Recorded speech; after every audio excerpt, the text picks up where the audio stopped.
Hanggang ngayon, pinag-uusapan ng mga artistang retokada sa pangunguna na ni Jane De Leon at Sanya Lopez. My God! Nakita niyo na ba ang mga latest nilang itsura ng mga hindi na nakontento? Okay na magparitoke siguro once, twice, pero yung 4-5 beses, OA na yun.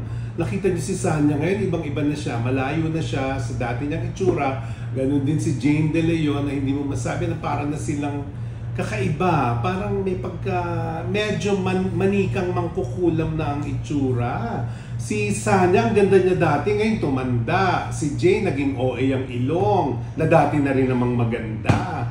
Sabi nga ni Dina Bonavi, di ba, na si Dina kasi at 63, walang retoke.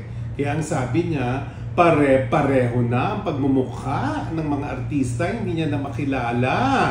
Dahil nga, puro retokada na ang mga lola nyo. Hindi ko alam naman saan nanggagaling. Okay yun, naalagaan ang mukha, ang face, dahil artista. Pero kung maganda ka na, bakit ka pa magpaparitoke? Yun naman ang tanong ko at punto ko. Kuha nyo? Gets nyo?